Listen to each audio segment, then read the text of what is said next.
Hi everybody, welcome back to our Facebook Live.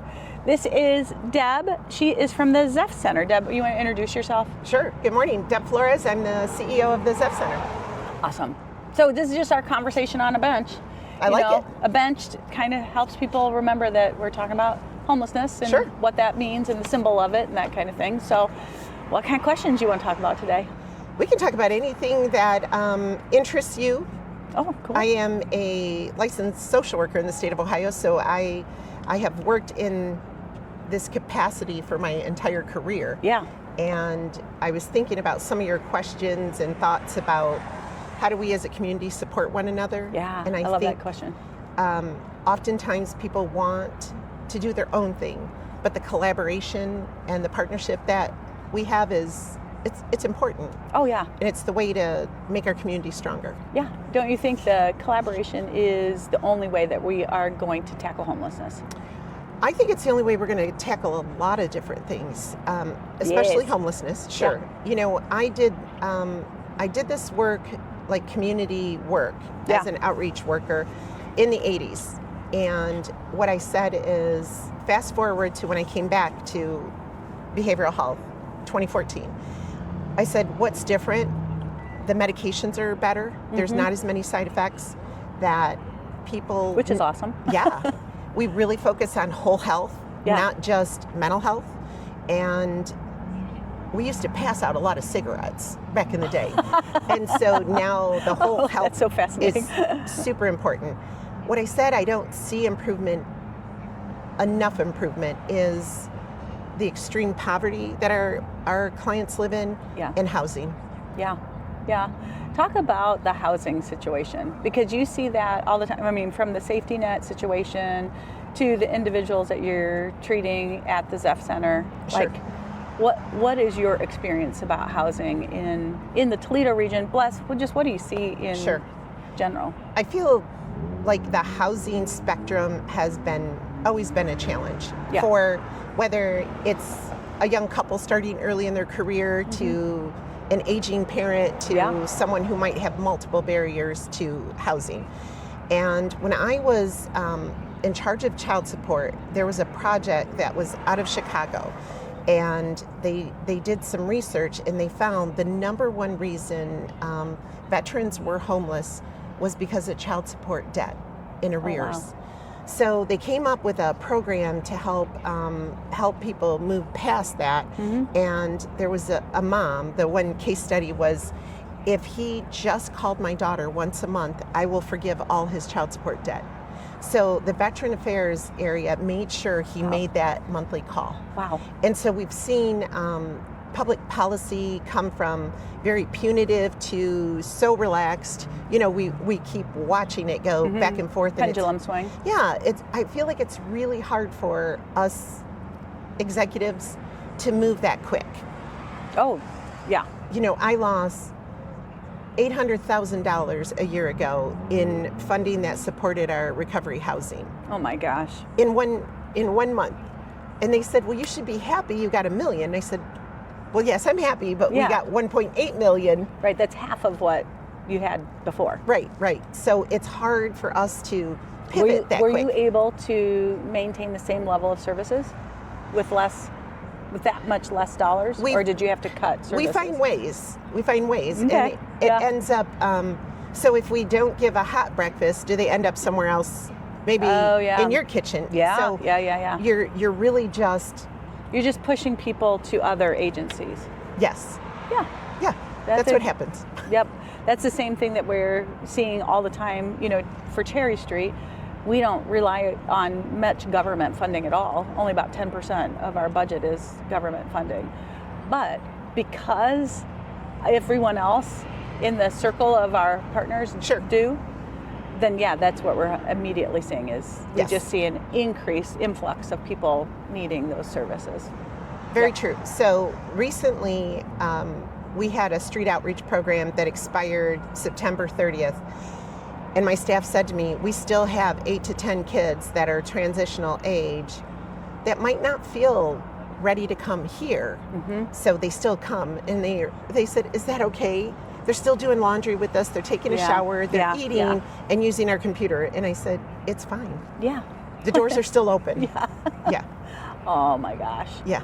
What other things, like in your safety net program for the kiddos? Yes.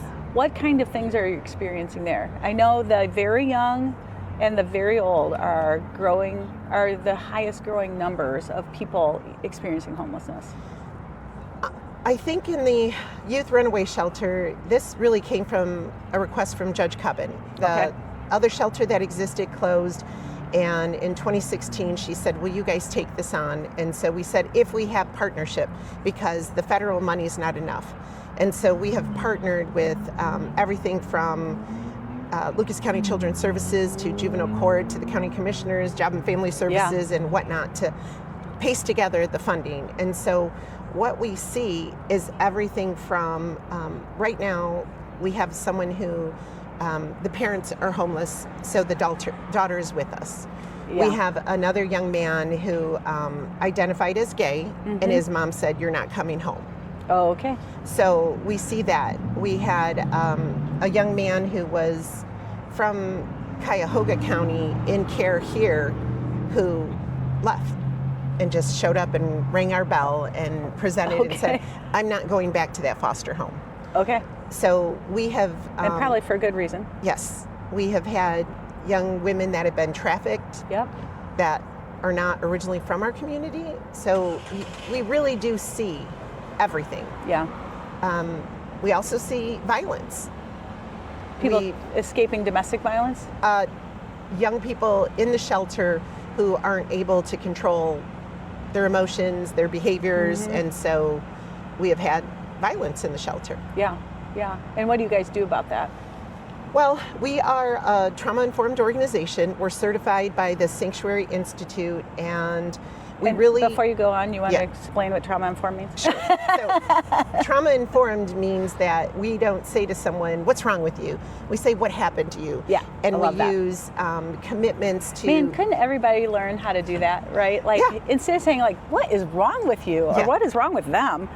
Like, instead go, what happened to you? Yes. Because what your response is to what just happened is not typical, right?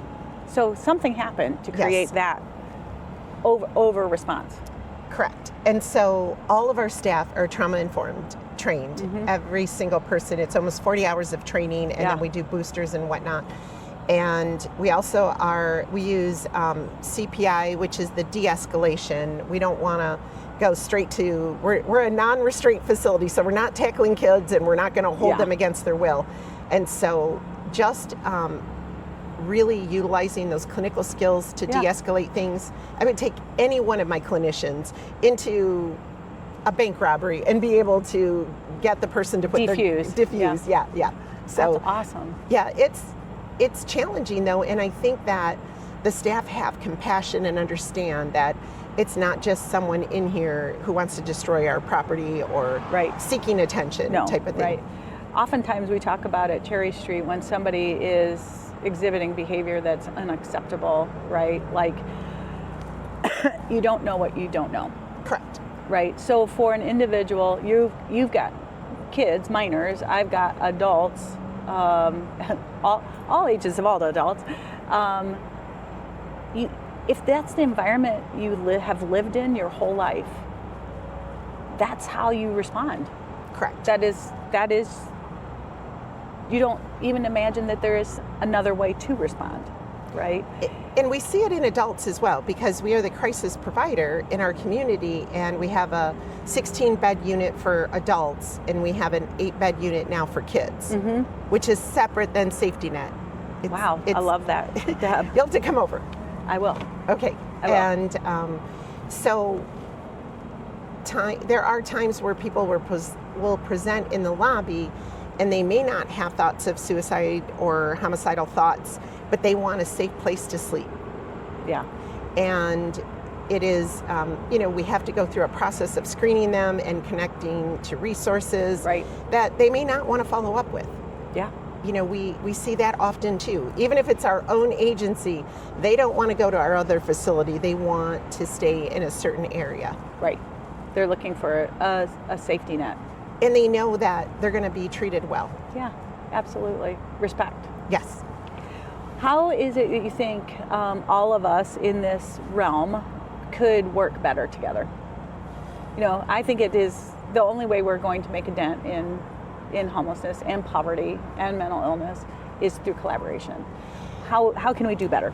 How can we do better? Wow, that's a big one, and I do think I think it is the one. I think sometimes it's training and information. Mm-hmm. I mean, thankfully we have 211. Right. In the old days, we had a book that I would highlight. A resource book? Yes, that's what it was. Highlight it, scratch it out if the place closed, or it was my Bible. Yeah. Really, of resources, and so I think 211 has been great for that.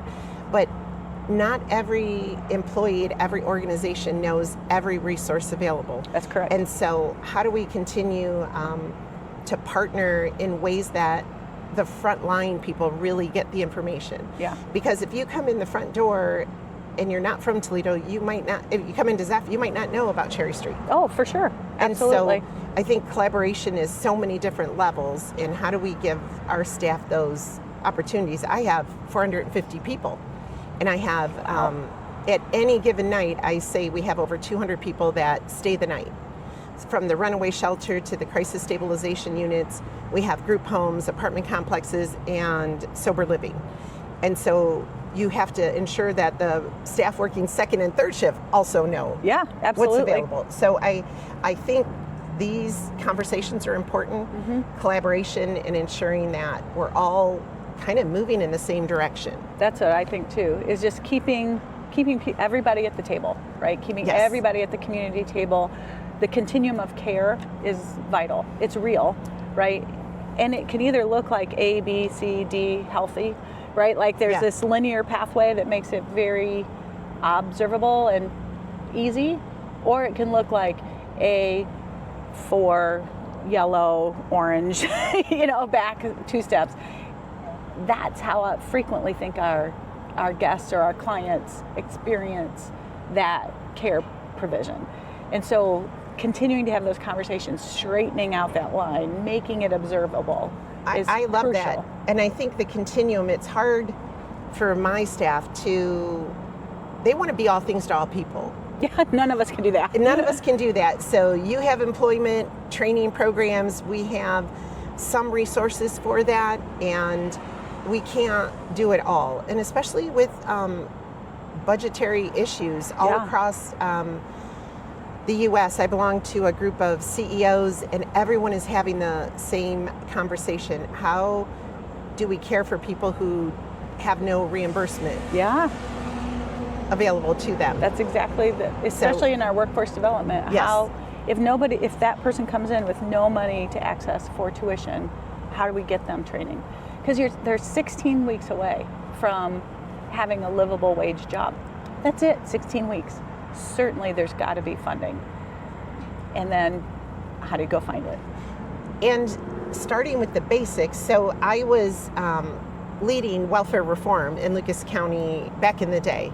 And we had 36 months to help people move from not working in employment to having skills to be employable and supporting them with childcare if needed and things like that. And so just the basics of a driver's license, social security card, you know how that's a stopper for everything. Yeah, you got to have your IDs. You do. Otherwise you're not going anywhere. That's correct. And so as a community, just getting those resources, it's almost like a centralized hub for people to put their identification. Electronic health records are helpful, but not if we don't have a release. Correct. I can't share anything with you, a release of information. Yeah. I love that. And those are good conversations for our whole community to have. And how do we create that? I think there are other communities that we could base our work on. Sure. Who maybe have a few steps ahead of us. We have had this conversation for over 20 years here. Yeah. Let's solve it. All right. High five on that. Let's do it. Well, I just want to say thanks. Is there anything that we haven't talked about that you want to share? We could probably sit on the bench all day, but 8 hours, I'm 100% sure, and solve all the problems of the world. I think what you're doing is a great start. Thanks. I think it's important, and we'll keep moving forward. Yeah, we're going to keep talking about it. Okay, sounds Awesome. good. Thanks. Thanks for having me. You bet.